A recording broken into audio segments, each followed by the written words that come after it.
Hola, buenas noches, ¿cómo están? Mientras miraba el video, este tape, antes de comenzar el programa, pensaba qué suerte que todavía no podemos salir nosotros, los padres, los abuelos, con los chicos a la calle. Imagínate, sacás a tu hijo a la calle y te encontrás con violadores, con asesinos, con chorros. Estamos básicamente en el mundo del revés, en el país del revés. Nosotros, los ciudadanos honestos, estamos presos en nuestras casas. Y los presos, en vez de estar en la cárcel, están fuera de ella. Increíble. En un rato estamos hablando de la renuncia, lo rajaron a Vanoli, nos va a contar todo en la mesa, vamos a debatir con los chicos, pero es un lujo nuestra invitada del día de hoy, está en Barcelona, son ya las 4:03 de la mañana, no durmió para hacer este vivo con nosotros, Pilar Rahola, con la cantidad de admiradores que tenés y de seguidores en Argentina. En nombre de todos, muchas gracias por esperarnos despierta hasta esta hora, un placer, gracias. Yo creo que solo lo puede conseguir esto Viviana y Jorge Cohen, los dos culpables, porque la verdad es que he tenido peticiones, he ido diciendo que no, porque de 3 a 4 de la mañana te he empezado a odiar un poquito, se me ha pasado, claro. pero es un poco duro, no sé si voy a estar un poco clara. Porque, no, pero esto, de verdad que encantada de estar con vosotros y contigo especialmente. Sos de las mujeres que sin dormir un poquito estás todavía más picante, mejor, Pilar. Pilar, recién veíamos este informe, yo charlaba con vos mientras probábamos sonido, se ve impecable, te agradezco de verdad que abras las puertas de tu casa mientras todo el resto de la familia duerme. Estás desde España, estás en Barcelona. Digo, ¿cómo es el tema de las cárceles en España? Porque acá estamos horrorizados, el presidente tuiteó y lo vamos a debatir en un rato con la mesa. Él tiene la sensación de que esto es algo mediático, que es un tema de los medios. Me pongo a pensar no solo en el presidente, sino en los políticos en general en la Argentina, que salvo 1 o 2 o 3 del oficialismo, por supuesto, que salieron a decir que no están a favor de que salgan, no escuchan a la gente. O sea, ayer tuvimos a Roxy, una mamá que nos contaba en primera persona la violencia, cómo es que abusen de tu hijo. Hoy veía por la tele en los noticieros cómo la gente está asustada porque el violador de sus hijos acaba de salir y lo tienen a 10, 15 o 30 cuadras de la casa. ¿Cómo es en España y qué pensás de esto que pasa en la Argentina? Estamos aterrorizados y sorprendidos, Pilar. Bueno, primero el testimonio que teníais ayer, que he escuchado un poquito, es espectacular, es impresionante. Me pongo en la piel de esta mujer y en el dolor de esta mujer, que sin duda tiene que ser muy intenso y tiene que estar absolutamente horrorizada de esta idea, de este proyecto del gobierno o de quién ha tomado esa decisión, aunque yo no conozco los detalles de cómo se plantea el tema. Yo te puedo decir lo que ocurre en España, por ejemplo, y me temo que, y creo que en la mayoría de países homólogos, en las democracias europeas, en lo que se ha hecho con el tema de presos, por supuesto, las cárceles son una zona de riesgo, sin ninguna duda, pero como lo son los parques, los supermercados y la gente fuera, las residencias de personas mayores, que allí tenemos un problema importante. Allí donde hay acumulación de personas, ciertamente hay riesgos. ¿Qué se ha hecho? Pues bueno, aquellos presos que estaban ya en segundo o en tercer, fundamentalmente en tercer grado, es decir, que ya tenían derechos de dormir en su casa o eventualmente que tenían derecho a trabajar fuera de la cárcel y volver a ella, a los del segundo grado, los que podían salir y entrar, se les ha permitido quedarse en casa y los que ya dormían en casa, evidentemente también. Y ahí se ha quedado, es decir, hablamos de delitos menores, hablamos de penas ya cumplidas en un tanto por ciento muy elevado. No conozco, en todo caso, que se hable de delitos gravísimos como los que planteáis aquí. Y desde luego lo que me parece una irresponsabilidad es lanzar esa idea como si fuera una idea de justicia o de fíjate qué progresistas somos, qué solidarios. No, oigan ustedes, lo solidario es que la gente que está en la cárcel tenga las medidas sanitarias y de seguridad adecuadas, que por supuesto haya los médicos que tenga que haber, que haya los test que se tengan que hacer, que todo eso se gestione adecuadamente, pero abrir las puertas de la cárcel solo puede traer muchísimo más miedo a una población que ya está asustada porque está sufriendo un confinamiento y está sufriendo una pandemia de la que no conoce prácticamente el origen ni sabe cómo va a continuar. Y además es evidente que todos los miles de víctimas se tienen que sentir profundamente traicionadas y heridas y además sin ninguna duda asustadas. Pilar, el otro día hablaba con la gente del gobierno de la ciudad de Buenos Aires porque estábamos entrevistando a Diego Santilli más puntualmente, y yo le contaba que tengo amigos en España, amigos médicos, enfermeros y familia que vive allá. Y la verdad es que me decían, primero que están muy enojados con Pedro Sánchez, quiero ahora que me digas vos cómo estás viendo a Pedro Sánchez, si está muy autoritario, cómo está el gobierno. Y por otro lado decían que estaba mintiendo con respecto a la cantidad de infectados, de muertos. Yo le preguntaba lo mismo a Santilli, obviamente con toda la inocencia del mundo, no me va a decir, no, sí, estamos mintiendo, hay más infectados de los que contamos, hay más muertos, menos muertos, pero en España, ¿están diciendo la verdad? Y a esta altura, ¿cuántos serían los muertos en España por coronavirus? La cifra oficial la conocéis, alrededor de 25.000, no recuerdo exactamente ahora, pero estamos hablando de unas cifras terroríficas y con centenares de miles de infectados. Por tanto, ya si esa fuera la cifra real, hablaríamos de cotas de un nivel altísimo que denotan una pésima gestión en el inicio de la pandemia. Eso parece bastante claro. Creo que hay un consenso bastante amplio en la sociedad española de que las cosas se han hecho muy mal y que, por tanto, el Ejecutivo, el gobierno de Pedro Sánchez y de Podemos han hecho las cosas mal y el tema se descontroló, a pesar de que teníamos a las puertas la pandemia en Italia, vimos los errores de Italia y se cometieron igualmente todos. Pero ¿por qué estamos seguros de que se cuenta mal? Te lo voy a poner en un ejemplo muy simple. Las comunidades autónomas están también contando sus muertos y en el caso catalán, y creo que en el vasco, y me parece que también, no sé si en Andalucía, en varias comunidades, se contaban los muertos de hospitales. Entonces, bueno, teníamos una cantidad importante de personas fallecidas. Cuando incorporamos las personas fallecidas por COVID en las residencias de abuelos, se duplicaron las cifras, pero el gobierno español no las cuenta. De manera que, por ejemplo, en Cataluña teníamos 5.000 muertos y pasamos a 10.000. Pero en realidad, si Cataluña tiene 10.000, es imposible que en España haya solo 24 o 25.000, porque además sabemos que no están contando los fallecidos fuera de hospitales. Claro, entre la gente que no se puede controlar, personas mayores que mueren solas y que igual se tarda mucho en saber, personas que ni sabían que han muerto, que sus familiares han muerto de la enfermedad, y luego el horror de las residencias de personas mayores, que por favor hago un llamado, recordar que el COVID, esta pandemia, ataca especialmente a nuestra gente mayor, es decir, ataca a nuestra memoria, nuestra piel, nuestras abuelas, nuestras madres, nuestra herencia. Están muriendo en un tanto por ciento elevadísimo y se ha cebado terriblemente en las residencias de ancianos y eso no se cuenta. Entonces yo creo que podemos afirmar, porque además es una opinión muy generalizada en España, que el número real de cifras no lo sabemos, que los que conocemos son ya una barbaridad, pero que ahí hay que sumar más sin ninguna duda. ¿Cuántos? No me atrevo a poner una cifra. Estamos mirando las imágenes de España, de Barcelona, vacías. El fin de semana había un hashtag que decía irresponsables porque la gente salió a la calle. ¿Cómo se está manejando eso ahora? Porque acá nos pasa lo mismo, a los padres se nos ponen los pelos de punta, hablaba recién con mis compañeros, ya no sabemos qué hacer con los chicos en la casa, las tareas por Zoom, por FaceTime, con la tecnología son casi ya insoportables a esta altura, pero estamos todos en casa haciendo lo que llamamos la cuarentena. ¿Qué fue lo que pasó este domingo en España, Pilar? ¿Es irresponsabilidad? ¿Es que la gente no entiende finalmente lo que está pasando después de semejante tragedia? ¿Cómo lo explicás vos? ¿Cómo lo analizás, lo que puntualmente pasa en tu país? A ver, yo es que creo que realmente la gestión de la crisis la está llevando muy mal el gobierno español, muy mal. Y muy mal significa que incluso aspectos tan fundamentales como el proceso de desconfinamiento es tan caótico e improvisado y no se ha hecho caso a los científicos que entonces la gente al final no acaba de tener claro qué hacer.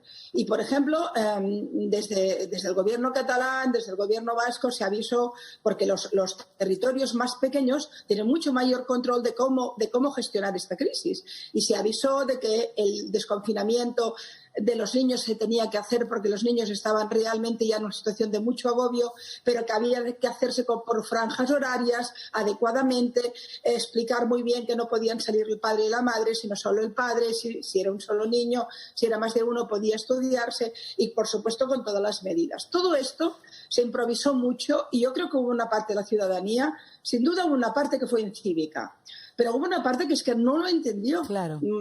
La gente nos preguntaba a los periodistas, bueno, pero ¿podría hacer esto? ¿Cuándo podéis...? Acá pasó lo mismo el fin de semana. Acá el presidente habló el viernes y lo dijo raro, el sábado, perdón, y el domingo la gente salió al lago de Palermo. Y la verdad que no era por falta de empatía. Yo lo decía el otro día, yo sentía que era que la gente no entendió. La gente no se sienta a mirar la tele y a escuchar al presidente. Ahora, se vienen líderes más populistas, más autoritarios, empiezan a invadir nuestra intimidad, tenemos menos libertades, dicen que es para cuidarnos. Esto puede empezar a pasar cuando los gobiernos se sienten más temerosos, están más asustados. ¿Cómo sería ese círculo vicioso, Pilar? Este es un tema fundamental que tenemos que empezar a analizar porque lo que nos va a caer encima va a ser importante. Solo un apunte respecto al tema anterior. Yo creo que la mayoría de ciudadanos fueron cívicos. A veces focalizamos una foto en una zona donde puede haber más acumulación, pero la gente realmente está muy preocupada por sus niños y yo creo que hubo una inmensa mayoría de personas que hicieron las cosas bien, de separarse, de poner mascarillas, de hacer las cosas. Lo que ocurre es que nadie sabe muy bien exactamente qué pauta seguir y ahí las administraciones no lo están haciendo bien. Bueno, respecto a tu pregunta, que es una pregunta para mí como analista, digamos, sobre todo preocupada por el Estado de Derecho como sistema fundamental de las libertades y, por tanto, de las democracias. Justamente hoy leía un informe que ha hecho la Fundación Bernstein, que es una fundación alemana que hace informes sobre la salud democrática en el mundo, que era extraordinariamente crítico y realmente muy preocupado. Quería mirar ahora, sí, no quería equivocarme con el dato. La Fundación Bertelsmann, no sé cómo te lo he dicho, Bertelsmann, hablaba de que hoy, en este momento, 3.000 millones de personas viven en peor situación democrática que hace 10 años. Es decir, en lugar de ir a mejor, vamos a peor. La idea del siglo XX, de los ideales de la Carta de Derechos Humanos y de la creación de la ONU, de ir avanzando hacia las libertades, se ha quebrado en el siglo XXI. Esto iba pasando. Ya pasaba que se había deteriorado muchísimo la democracia en muchas zonas del mundo, allí donde había democracia. Porque lo peor es que donde hay dictaduras tampoco no se cambia el sistema. O sea, no hemos ido a más democracias y las que tenemos están peor. El problema es que la pandemia ha alimentado los autarcas, ha alimentado el hambre voraz a poder que tienen muchos dirigentes. Y lo que decía Bertelsmann, la fundación, era estamos enormemente preocupados por el deterioro, por ejemplo, de dos regiones importantes. América Latina habla específicamente del deterioro de las libertades democráticas en América Latina y Europa del Este central, con el top 10 que sería en este caso Hungría y Polonia, y en el caso sudamericano sería fundamentalmente Venezuela y Nicaragua. Pero más allá de estos dos pilares importantes, estamos sufriendo destrucción de la democracia, que yo creo que ya llevábamos bastante tiempo. En España el caso es clarísimo. Se han ido recortando libertades, muchas de las cuales nadie sabe por qué se han recortado, que vienen para quedarse, porque yo creo que los gobiernos, y en Argentina tenéis que preocuparos con eso, porque además fíjate que si en España pasa con un gobierno progresista, significa que ahí no hay baremo, que sea de derechas o de izquierdas, puedes tener una situación claramente de regresión democrática. Incluso a veces con la izquierda gobernando hay mucha retórica, mucha demagogia, pero te dan el hachazo contra las libertades igual, o quizás peor, ¿no? ¿Y por qué nos preocupa y creemos que esto irá a peor? Primero porque los grandes referentes democráticos están todos tambaleándose. Europa como continente, la Europa occidental, donde, en fin, Francia, Inglaterra, las grandes libertades son países muy heridos en estos momentos. heridos por el virus, heridos económicamente y heridos para el futuro. Por supuesto, el caso argentino ya vivisteis un recorte de derechos muy importantes en la época de los Kirchner, en la última época Kirchner, que fue muy preocupante. No conozco ahora, no tengo los datos ahora, pero sin duda me preocupa mucho cuando los gobiernos plantean mucha demagogia, mucha retórica populista, pero luego te van recortando. Pero ¿por qué es fundamental tener en cuenta, poner la alarma en este tema? Porque la pandemia va a traer 3 crisis. La primera crisis, que ya la ha traído, es la crisis sanitaria. Es evidente que han colapsado profundamente nuestro sistema sanitario, porque de golpe hemos tenido muchísima más gente de la que podíamos asumir. Por cierto, ese gran aplauso a todo el mundo sanitario, médicos, cirujanos, enfermeros, gente de la limpieza de los hospitales, toda esa gente extraordinaria que realmente están haciendo un sobreesfuerzo, que luego van a caernos todos, ni que sea de cansancio. Pero hay la crisis sanitaria. Evidentemente va a venir una crisis económica terrorífica que va a destruir la economía productiva, es decir, los tejidos productivos centrales. La clase media va a ser la más castigada, la más brutalmente castigada. Por supuesto, los sectores vulnerables van a sufrir mucho, pero los sectores productivos van a estar abandonados de los gobiernos, autónomos, pequeñas empresas, estos nadie va a acordarse de ellos, y van a sufrir la crisis por encima de una manera terrible. La crisis social derivada de la crisis económica y la crisis política derivada de las otras. ¿Qué hacen los gobiernos ante ese panorama? Acumular poder.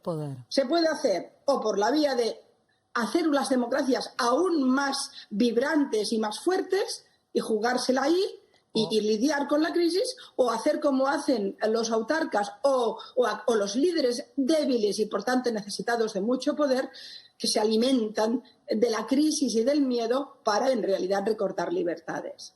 Y cuando la ciudadanía tiene miedo, lo que busca es seguridad, y ahí es cuando le cuelas. Ahí es cuando la ciudadanía busca, claro, por el miedo busca la tranquilidad y puede perder la libertad. Es como muy finito, ¿no? Por ejemplo, en España, Pilar, la libertad de prensa, hay conferencias de prensa, habla el presidente y pueden preguntar. Aquí, en la última conferencia, en la última charla que dio el presidente, no sé cómo llamarlo, no hubo conferencia de prensa. Por ejemplo, había habido un motín en la cárcel de Devoto la noche anterior, razón por la cual suponemos que por esa razón no habló, también por eso creemos que no se entendió lo que dijo. Pero digo, allá el presidente habla, yo a veces veo por El País en directo cómo habla, de hecho creo que habló hace 2 fines de semana y lo pude ver, pero no sé si después habla con la prensa. ¿Cómo está el tema porque con esta excusa de las fake news, es como que, viste, prefieren evitar hablar con la prensa y lo que ellos dicen es solo lo que cuenta, ¿no? Es el primer síntoma y es un síntoma muy claro, y además en España lo estamos sufriendo y viviendo permanentemente. Es decir, el primer síntoma es el control de la libertad de expresión. En España se ha hecho de 3 maneras y las 3 han sido malas. La primera es que mayoritariamente al principio no había ni preguntas, después de un cierto motín del mundo periodístico, porque hay que recordar siempre que la información pública es un derecho colectivo y que los políticos no tienen ningún derecho a secuestrar la información pública, y por tanto ahí tiene que haber mucha reivindicación.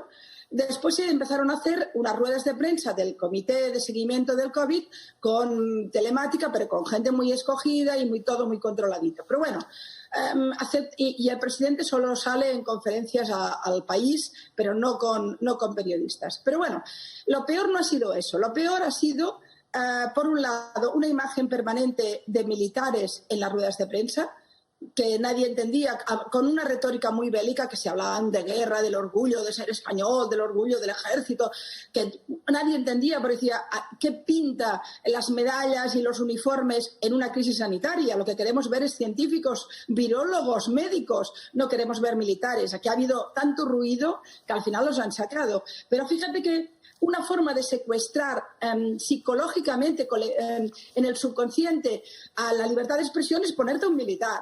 Si son militares, que bueno, es que a quién nos ataca, ¿no? Estamos en guerra. Claro, pues estamos en guerra, ¿no? Y además han abusado. Yo he escrito varios artículos en La Vanguardia horrorizada por el abuso uso de la retórica bélica, ¿no? Que es una forma de debilidad, porque yo no he visto a Merkel con militares al lado en una rueda de prensa, pero sí que he visto al ministro español del ramo en este sentido, ¿no? Pero la tercera ha sido toda la historia de las fake news. Se le escapó al general, creo que es un coronel de la Guardia Civil. La Guardia Civil es un cuerpo militarizado, por tanto, que actúa civilmente, pero que es militarizado. Y el jefe máximo se le escapó que parte de su obligación como cuerpo policial era controlar la información negativa contra el gobierno. Bueno, como puedes imaginar, el quilombo fue importante, todos nos pusimos también el grito en el cielo, intentaron justificarlo diciendo que era un tema de fake news. Pero es que la primera fake news que estamos sufriendo en España es el número de muertos. Es decir, ¿qué les preocupa? Evidentemente, si alguien está poniendo en Instagram un remedio contra el COVID y eso es falso, ese hay que atacarlo, pero no por fake news, sino por delito. Por chanta, claro. Por delito, pero la cantidad de información, ¿por qué quieren controlar las redes sociales? Porque se les escapa la información pública por ahí. Porque vivimos un mundo en el cual, de golpe, a través de la información rápida que te viene con las redes sociales, que uno conecta con otra, puedes desmentir las grandes mentiras de los gobiernos. Y entonces, porque pueden estarte diciendo, aquí no hay policía, y alguien en el lugar diciendo, oye, que la estoy viendo, y al momento eso se desmonta. Claro. Desmonta la interrelación es en este sentido muy importante. Y lo que estamos viendo, en España se está aplicando la ley Mordaza, que ya fue una ley muy discutida y muy represiva, que el Partido Socialista prometió que derogaría y no ha derogado, y que con la excusa del COVID está aplicando. Y la ley Mordaza ataca directamente la libertad de expresión. De manera que, desde luego, no sé cómo está la cosa en Argentina, pero en España el primer síntoma rotundo de que vamos hacia una democracia de muchísima más baja calidad y de erosión severa es justamente a través de la libertad de expresión. Qué tristeza eso de las democracias debilitadas, ¿no? Los liderazgos, ¿cómo van a ser? ¿Cómo te los imaginas, Pilar, después de la pandemia? ¿Y cuáles son los presidentes más heridos hoy con la pandemia frente a la gente, a sus pueblos? ¿Y cuáles son los líderes más enteros? Recién hablabas de Angela Merkel, calculo que la tenés como allá arriba, pero por ejemplo Donald Trump, Bolsonaro, no sé, el presidente de Argentina, con la Unión Europea, no sé qué pensás al respecto, pero hay mucho herido. ¿Y qué va a pasar después de la pandemia con ellos? Yo tengo la impresión de que si la crisis vírica y la crisis sanitaria nos comporta una crisis económica de la importancia que en fin, las organizaciones de trabajo están planteando, y además por lo que estamos viendo en España ya hay centenares de miles de personas que ya han entrado en ERTES y han entrado ya en situación de paro y que han perdido los trabajos, y aún no hemos salido del confinamiento. Es decir, que es evidente que esto va a ir mal. Yo creo que la pandemia, en este sentido, va a devorar muchos líderes políticos. Aquellos que habrán dado la imagen de hacer bien las cosas van a sobrevivir. Es el caso de Angela Merkel, está realmente muy bien valorada porque además ha sido muy inteligente. Por ejemplo, ha permitido que los Lands alemanes gestionaran en lo local, por tanto, en cada land, la forma de combatir el virus, más allá de las decisiones de Estado. Sus ruedas de prensa han sido muy transparentes, se preocuparon antes que nadie, tenían los test, tenían un buen sistema sanitario, etcétera, etcétera. Por tanto, parece que es un líder que puede aguantar.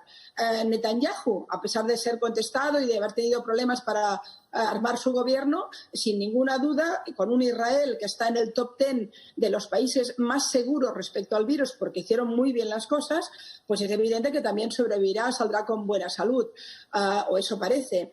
Yo no creo que Trump depende de cómo gestione el tema económico, pero yo creo que Trump ya es un hombre internacionalmente muy discutido, sin ninguna duda, muy erosionado, y que ha gestionado muy mal en la administración americana, muy mal las previas al COVID, que es algo sorprendente. Bolsonaro me parece que también es el mismo caso. Además, es bastante delirante lo que dice tanto Bolsonaro como Trump respecto a la pandemia, ¿no? Ahora, el tema fundamental no es tanto cada uno de ellos que a pesar de ello yo creo que el COVID se va a llevar a la imagen de la mayoría de ellos. Y en el caso de Argentina, como se vaya equivocando mucho con el tema de presos y como vaya trayendo médicos cubanos que nadie sabe por qué los trae, porque yo siempre pensé, perdona este paréntesis, pero yo siempre tuve la imagen de que Argentina era uno de los países con la sanidad y la calidad médica más alta de todo el continente. No, ¿para qué necesitáis médicos cubanos? Que además han sido siempre históricamente muy contestados porque... ¿Y cuál es Pilar, es una pregunta que nos hacemos pero que nadie nos sabe contestar. Vos que estás en Barcelona, ¿nos podrías regalar una respuesta? ¿Por qué traemos 200 o 500 médicos cubanos a la Argentina? ¿Por qué? ¿Por qué los traemos? Si además hay un montón de médicos que están varados, que están afuera y no los traen a la Argentina, están en cualquier parte del mundo. Hay creo que no sé cuántos médicos afuera todavía. ¿Por qué traemos cubanos, médicos cubanos? No tengo ninguna duda de que es estrictamente una cuestión ideológica, ninguna duda. Es decir, primero porque no tiene ninguna lógica que el país, me parece que Argentina debe ser el país que tiene más médicos por metro cuadrado del continente o prácticamente. Médicos y abogados, estamos ahí. Médicos y abogados.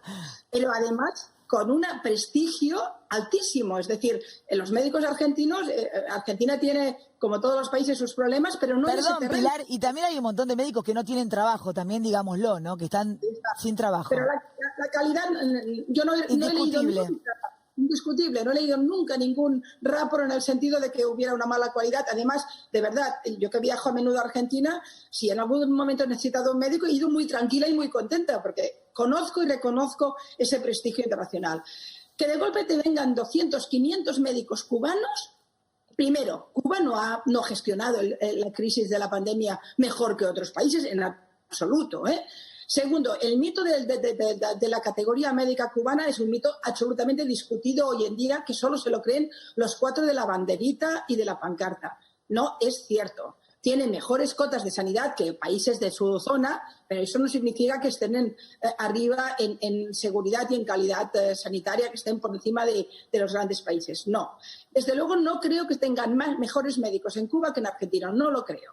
¿Pero por qué se hace esto? Si no los necesitáis, si tenéis en paro, si lo tenéis de calidad, si tenéis una cantidad importante por cada cantidad de personas, ¿por qué un gobierno que ya tiene la voluntad de hacer un nexo ideológico con los vínculos con Venezuela, Cuba, bueno, el viejo discurso de siempre, ¿no? ¿Por qué te trae médicos cubanos? Bueno, pues evidentemente primero hay una cuestión económica, vais a pagarlo, pim, pim, pim. Me imagino, porque no creo que esto salga gratis y no sé quién hace el favor a quién, qué país hace el favor a quién. Y segundo, recuerda que ha habido denuncias de médicos que han actuado en otras épocas que hablaban de unas condiciones laborales y de cobro muy, muy, muy discutibles. Pero yo creo que fundamentalmente lo que tenemos aquí es una cuestión de bandera ideológica, es decir, ¿quién es nuestro referente? Pues Cuba. Fíjate qué bien, qué casualidad. Un país que no es una democracia, qué bonito. Pues porque así podremos mantener ese discursito, que es un discurso populista, que tiene que ver con las viejas revoluciones, que no nos han llevado a ninguna parte, pero que en todo caso aún continúan haciendo ruido en determinados planteamientos políticos. Fuera de esto no tiene ningún sentido. Yo creo que van a ser más ideólogos que médicos. Creo que van a ser más líderes de ruido de calle que médicos. Porque no tiene otro sentido. Es decir, al final que van a decir, buenos días, usted que es un médico argentino, váyase de aquí porque vengo yo que vengo de Cuba. Oiga usted, pues vuélvase a Cuba. Este tipo de cosas, yo no puedo criticar la gestión de la pandemia que puede estar haciendo vuestro presidente porque no tengo los detalles y abusaría de mi ignorancia. Pero en cambio me ha llamado la atención 2 aspectos que me resulta incomprensible de entender a miles de kilómetros de distancia. El tema de los presos, que es algo que lo único que puede gestionar y crear es miedo y más incertidumbre en una ciudadanía que ya está muy, muy cargada de incertidumbre y de miedo y de preocupación y de dolor, porque es evidente que además hay gente que está perdiendo a sus seres queridos. Y después el tema de los médicos cubanos. Esto yo me quedé a cuadros. Digo, ¿y ahora para qué van médicos cubanos a la Argentina, no? Bueno, me parece que tiene que ver con la propaganda ideológica y por tanto que es una jugada ideológica y política en medio de una pandemia, lo cual no es nada bonito. Hablábamos de democracias, de dictaduras. ¿Está bueno que nos ayude China? Temazo ese. Cuando tú me preguntabas hace un momento sobre la cuestión de los liderazgos, yo te decía, no sé en los liderazgos concretos quién va a quedar o quién va fuera o dentro, pero sí podemos hablar de grandes áreas de influencia. La pandemia nos ha traído dos sorpresas importantes, o quizás tres. Una primera es el hundimiento del prestigio americano. Estados Unidos es un país que en muchos sentidos puede ser criticado, lógicamente. No entro en el tema Trump, sino más bien en el propio país. Pero es el país tecnológicamente más avanzado, con los mejores servicios de inteligencia del mundo, o equivalentes, bueno, junto con los chinos y los israelíes, son los más importantes del mundo.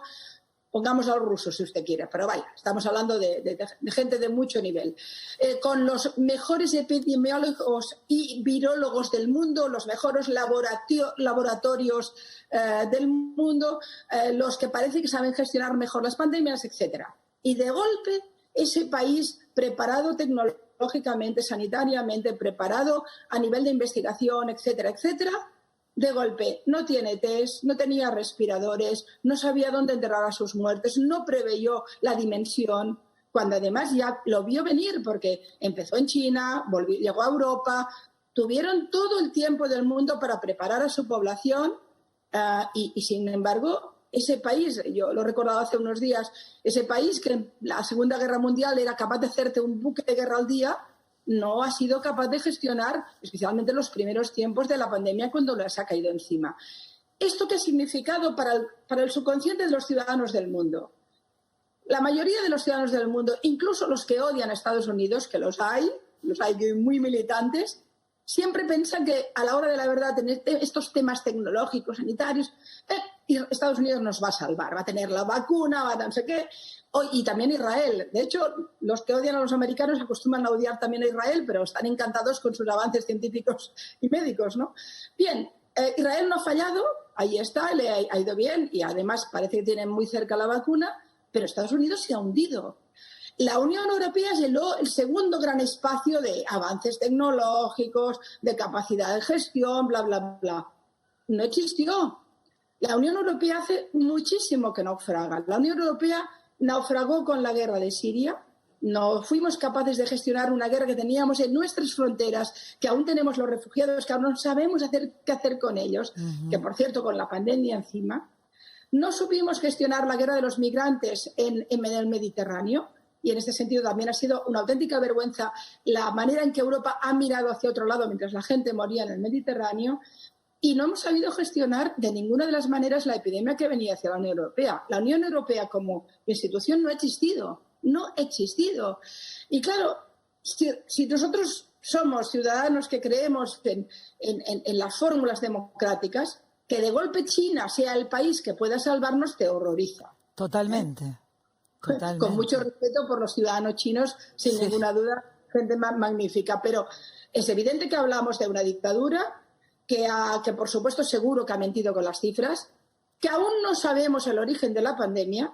Y a ver, ahí me quiero meter. A ver, cuando decís no sabemos, es poca la gente que dice no sabemos el origen de la pandemia. Pilar, te escuchamos. No, mira, yo escucho a los científicos. Ahí, sí, lo sé. Como puedes imaginarte, no sé nada y lo que sé poco y mal.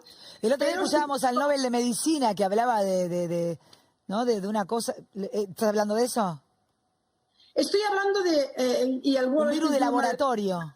Sí, el Wall Street Journal el otro día lo publicaba. Bueno, en fin, yo no soy nada conspiranoida, no creo nada en las conspiraciones. Y además he preguntado mucho a los científicos en mi país, el otro día hablaba con un doctor muy importante, oye, ¿realmente tú crees que esto puede haber sido una fabricación de laboratorio? Y él me decía, mira, las mutaciones de animales a personas son muy normales, pasan mucho, es perfectamente posible. Pero como hay una enorme opacidad en las actividades de ese laboratorio de Wuhan, como la opacidad en la información del gobierno de China es ancestral, es milenario, y además estamos en una dictadura donde no hay libertad de prensa, donde no hay capacidad, donde si hablas más de la cuenta puedes desaparecer, donde, en fin, donde es evidente que no hay ninguna transparencia. Yo, que no me creo de entrada esas teorías, tampoco las aparco. Hoy en día no sabemos de cómo ha surgido el tema, no lo sabemos. A mí me dicen unos médicos, probablemente mutación de animal a persona, eso es normal. Bien, pues me lo creo.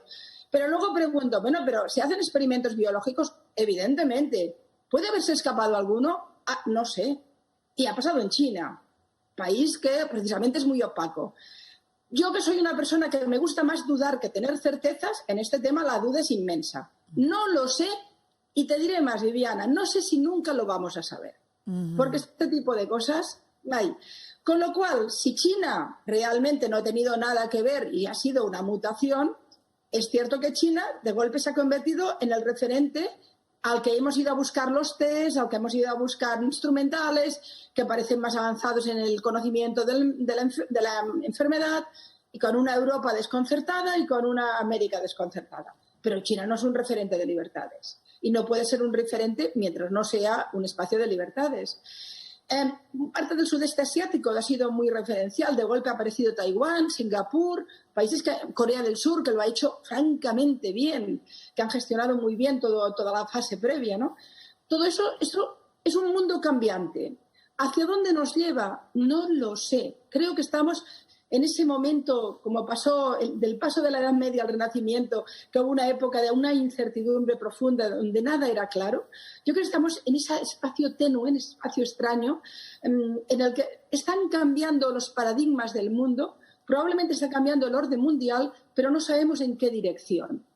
Y emergen países muy fuertes como China, que si le va bien el tema económico, porque saldrá antes de la crisis que el resto, igual se dispara, pero según cómo le vaya tampoco está nada claro, porque va a sufrir una situación económica también grave. Está Estados Unidos, que de golpe nos cayó el gigante. Está la Unión Europea, que continúa mirando hacia todas partes, pero no hacia ningún lugar concreto. Y Latinoamérica, que está destruida y que después de la pandemia no sabemos ni cómo vamos a quedar parados frente al mundo, ni hablar de la recesión económica, va a haber más pobres. Vos sabés que acá la gente está muy preocupada, todo el mundo, como en el mundo, pero acá las pequeñas empresas, lo que llamamos pymes. Hoy me pedían retuitear a personas que tienen micros escolares, gente que vive al día, que está desesperada, y decían, si no morimos de coronavirus, vamos a morir de un infarto. Verdaderamente lo que va a ser la economía y los nuevos pobres. Hoy hablaba con gente de La Matanza con la que colaboro, que me decían, Vivita, tenemos comida hasta mañana, no tenemos más, no nos manda el Estado la comida, estamos en problemas. Antes de terminar, Pilar, antes de que te me duermas, es re tarde, 5:20 de la mañana en Barcelona.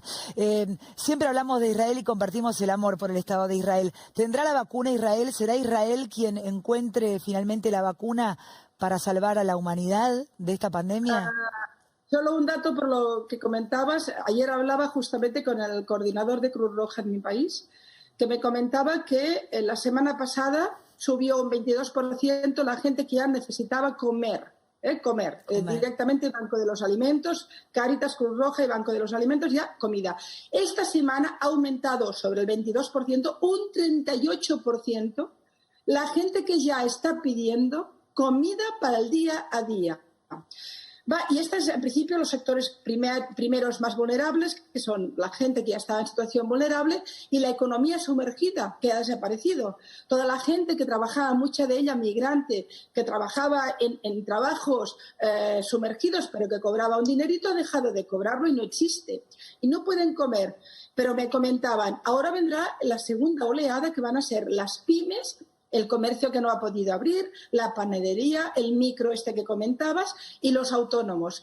¿Y qué va a ocurrir? Que los gobiernos, el español sin duda, porque así está pasando, y esperar, porque creo que Argentina irá por el mismo camino, van a ayudar a los sectores más vulnerables. Además, hay muchas organizaciones que los ayudan, aunque lo van a pasar mal sin duda. Los millonarios, seguramente en épocas revueltas, siempre se hacen más ricos. Pero el sector central, autónomos, pequeñas empresas, medianas, van a sufrir un horror. Vamos a una sociedad con, con muy poca clase media y con mucha clase pobre y una clase rica que continúa haciendo su camino. Ayer miraba un video, Pilar, antes de ir al tema de la vacuna, miraba un video que mandaban pequeñas empresas, pero conocidas de marcas, de shoppings importantes, que decían, si nosotros dejamos de pagar ganancias y dejamos de pagar, los políticos no van a cobrar el sueldo, no vamos a poder colaborar con nuestros impuestos para las asignaciones familiares, o sea que la pobreza va a ser aún peor, porque así como le dan privilegio en Argentina a 2.000, 3.000, 4.000 presos, no le dan el valor necesario a la gente que está en la casa y que se siente presa y que por cuidarse y cuidar a los vecinos y a los amigos y a la familia no están pudiendo salir a trabajar. Siempre decimos lo mismo, la salud es lo más importante, pero un país con una economía quebrada va a provocar un montón de muertes más que la pandemia en sí.